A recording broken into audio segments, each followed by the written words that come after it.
Hello mga kabibig! Welcome back sa ating bagong YouTube channel. Ito ang pinakamaingay ng YouTuber sa balat ng YouTube. Ako si Kabibig, maglebag-lebag na to with evidence. So, nag-Senate session na kabibig kanina. I think continuous pa ngayon. At napag-usapan nila itong impeachment ni VP Sara mga kabibig. Nako, ito na kabibig ang ating pag-uusapan ngayon. Napahiya itong si Coco Pimentel. Si Senador Coco Pimentel napahiya, nauutal at parang hindi alam kung ano ang isasagot niya kay Senator Francis Tolentino.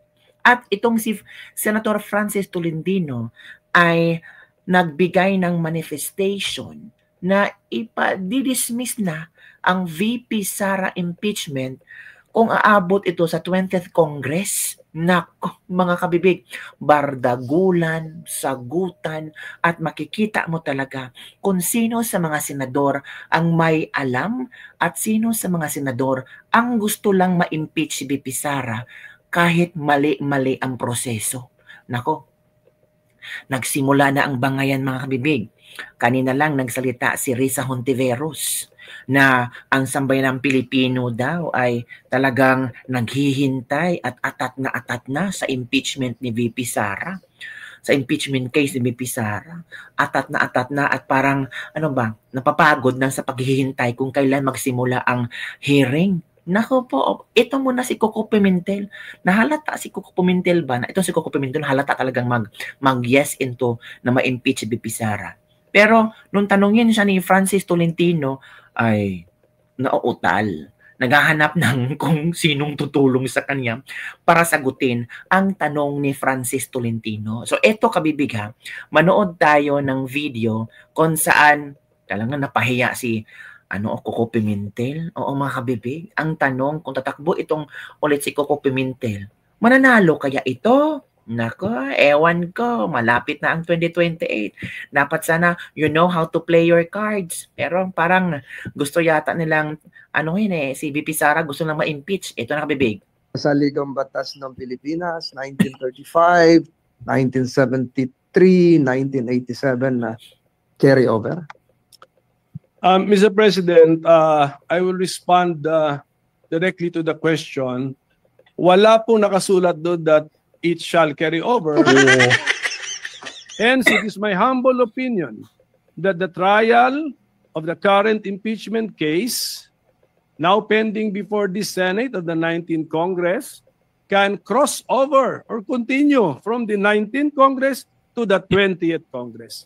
The impeachment docket of the Senate Impeachment Court continues and remains to be the same.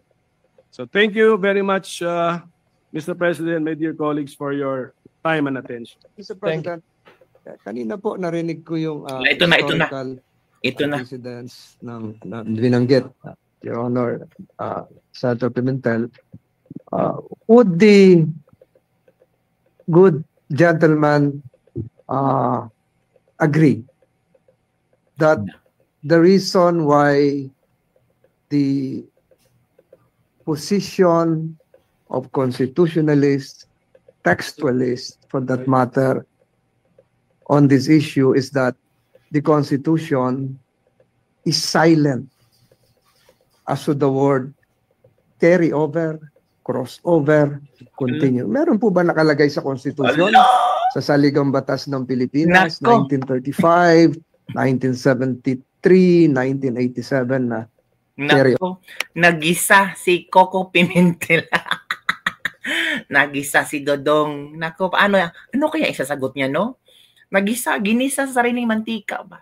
Ginisa yung pabida-bida, paipal-epal na talagang dapat ma-crossover yan kasi kailangan talagang ma-impeach si VP Sara. O ngayon, takutin mo muna ang tanong ni Senator Francis Tolentino. Hoy, bumabawi si Senator Francis Tolentino, no? Si Tolentino bumabawi, mga kabibig. Naku, paano yan? Let's proceed. Over. Mr. President, I will respond directly to the question. Wala pong nakasulat doon that it shall carry over. Wala palang nakasulat. Wala palang nakasulat doon. Pero bakit ka nag-suggest? Baka manifestation niya or baka gusto lang niya na gawin itong stage ba, itong impeachment ni Bibi Sara, gawin itong stepping stone para pag-usapan sila, para magpabida-bida, para magpabilib sa masang Pilipino, para kung tatakbo sila sa eleksyon, ay nako, bubutuhan sila. Sinabi na nga ni Coco Pimentel, wala. Pero binanggit ko sa aking manifestation, wala talaga rin nakasulat doon that it cannot cross over. So halata naman cannot cross over. Oy, iba yung 19th Congress, iba yung 20th Congress. So babaliin nyo talaga. Nako po, Coco, ano nangyari? Oh, yan kabibig ha. Ito ang komento ng ating mga netizen. Nako, greedy. Kokok versus Coco. Bagong Congress na yata ang Senado. No, it cannot. Walang impeachment magaganap. Ano na tambalos-los. Ang pinaglalaban ang tama na sa likod nyo lagi ang taong bayan. Ano kayang pinaglalaban ni Coco? Bakit gigil na gigil siya sa impeachment? Of course, galit siya sa mga Duterte. Di ba? Ito pa. I-apply nyo na yung impeachment ni Marcos. Kay Bibi Sara, wag na. Nililigaw lang ni Coco ang istorya. Expired ka na, Coco. Is Coco Pimentel planning to run in 2020? Of course. Politiko yan. Plano talaga yan. Kaya kailangan talaga nilang magpabilib sa masang Pilipino. Pero ang tanong ngayon, si Bibi Sara love ng maraming Pilipino. So gusto niyang sirain ang imahe ni Bibi Sara. 'Di ba? Pro-admin parehas ang nagdedebate. Antayin yon si Senator Marcoleta para magandang interpolation nyo. Ay, excited tayo kay Senator Marcoleta, no?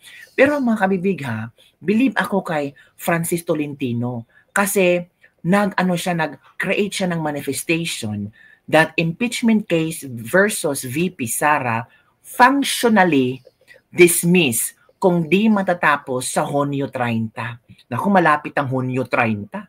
Di ba ilang araw na lang? 28 days more to go. Matapos na ang Hunyo 30. So, ito kabibig ha, makinggan natin si Senator Francis Tolentino, mga kabibig. This manifestation to address a pressing constitutional concern.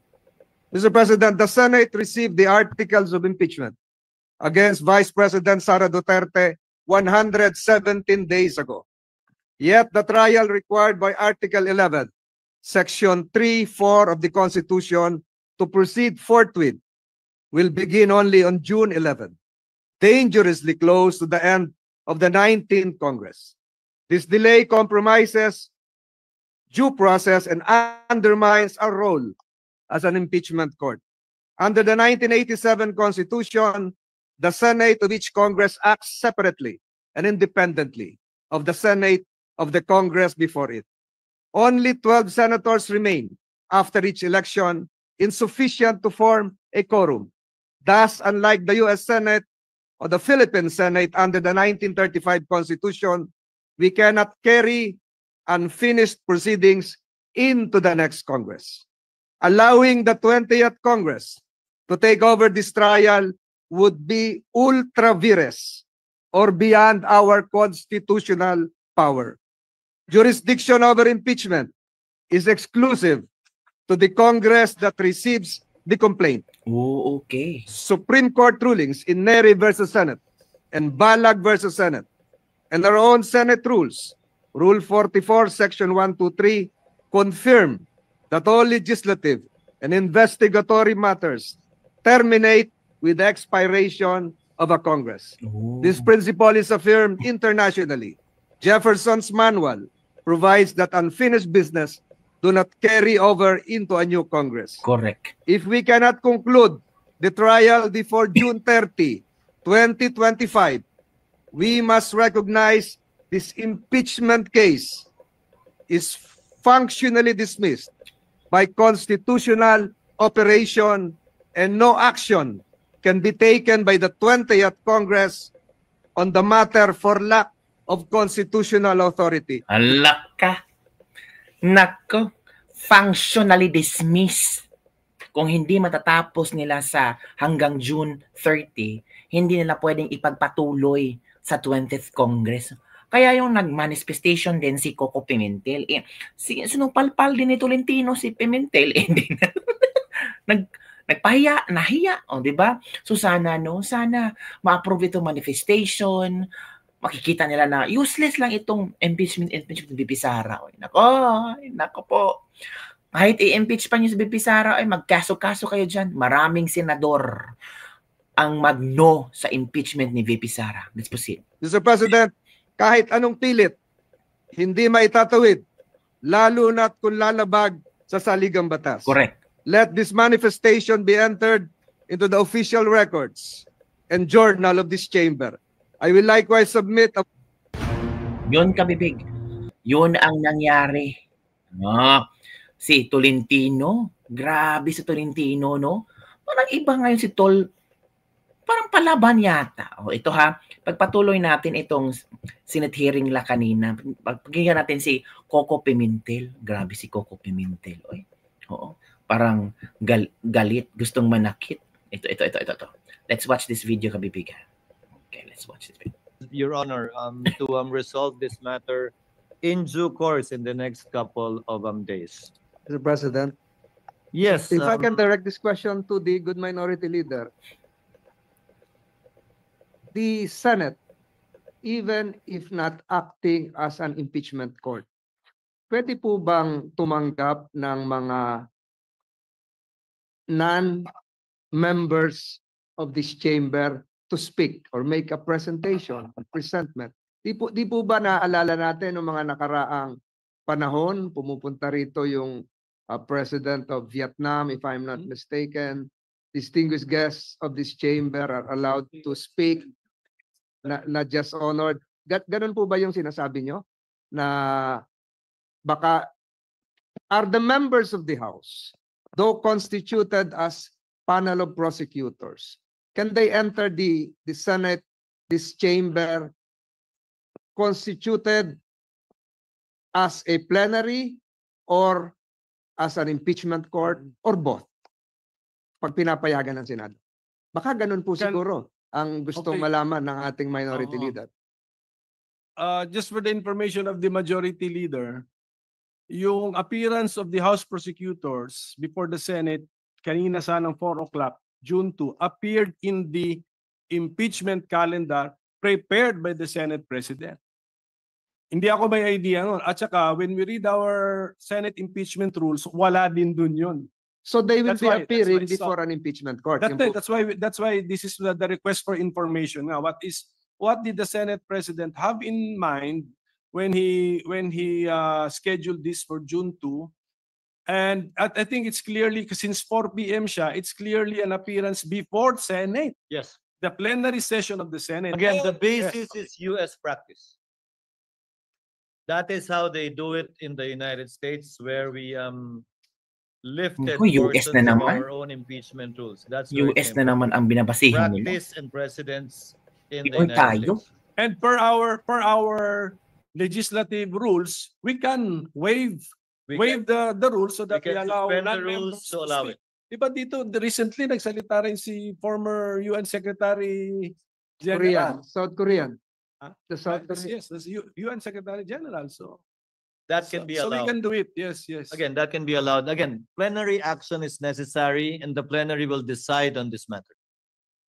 So just a few more requests for information, Mr. President. So, Mr. President, His Honor, around 4 days ago, sent notice that the June 2, 4 p.m. appearance of the House panel of prosecutors will be moved to June 11, 4 p.m. Yes. So, okay. Now, what is now the calendar that His Honor has in mind? Kasi dati meron kang June 2, 4 p.m. appearance, then June 3 morning, we convene the Senate as an impeachment court. So where is that? Where is this convening now? Where is it now when you move the appearance to June 11? Sabay na po, because by that time, by June 11, wala na rin po tayong hinahabol na kailangan i-second or i-approve kung meron man, ratification na lamang ng mga bicameral conference committee reports. And we will be doing both at the same time. If at all, the reading of the articles of impeachment, the referral to the Committee on Rules, the convening of the impeachment court, if at all again, the oath of the senator judges, if at all again, all that we can do as an impeachment court would be to issue summons Yes, yes. Oh, requiring the respondent to Yeah. answer within 10 days. but were we sent notices na ganun ang mangyayari? I'm Na- sorry. Were the senators sent notices or informed that after the appearance of the House panel of prosecutors, there's a possibility that we will convene as a court? That was- Para ready kami. Wala pa. Wala pa nga po. Kaya Wala malapit pa. na po yung June 11. Wala pa naman talaga kasi nung pinadala yung notice na yun, it was addressed, if you notice, it was addressed to the House that they will be presenting the articles of impeachment on that date. The notice insofar as the impeachment court itself is concerned, these discussions would be very helpful, Your Honor, because this will be part of how the Senate as a body will be deciding on what to do after the articles of impeachment shall have been read and presented before the body. Yes, but Mr. President, nung in-issue kasi ninyo yung impeachment calendar last February, at least you were that detailed na sinabi nyo na po yung convening of the impeachment court. Ngayon sana po, nung dinifer si June to appearance, sana pati po yung convening as an impeachment court, nasabi na rin when that is para may idea Well, ka. thank you for the opportunity to clarify. Since that is our last day, this representation has no intentions of actually convening the court, if at all, on another date other than the 11th, unless the Senate as an impeachment court provides otherwise. So we will be convening on that date, barring any unforeseen circumstances, barring any procedural motions that will be made, and will be settled by the plenary at that time.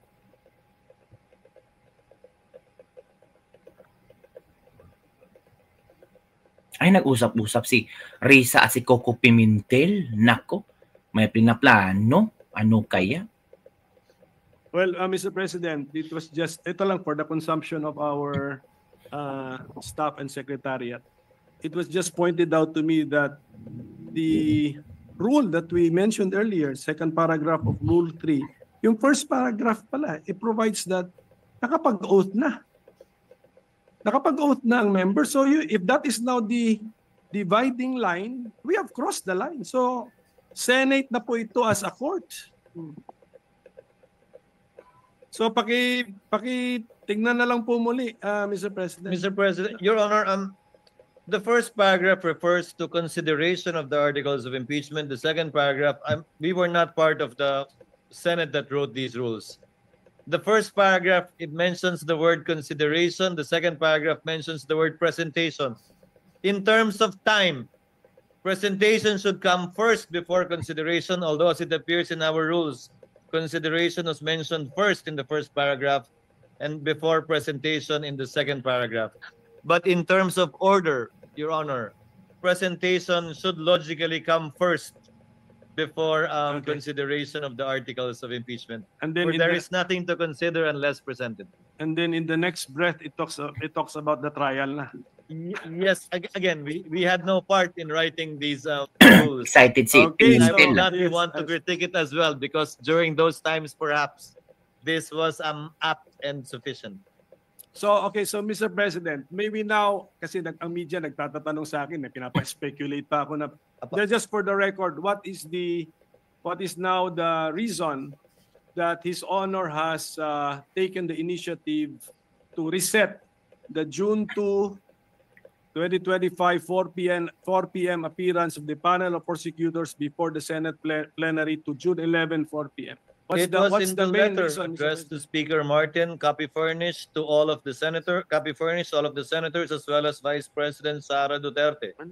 Given the meeting we had at LEDAC with His Honor's presence, several bills needed to be approved and taken up before we finally finish and wind up the 19th Congress.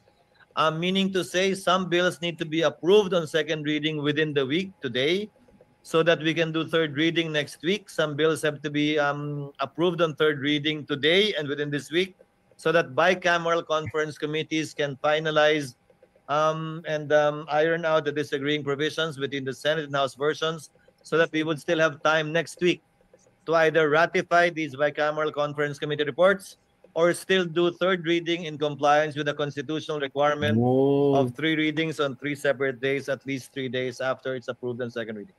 Yun pala ang rason, Kabibig. Matalino rin itong si Cheese Escudero, no?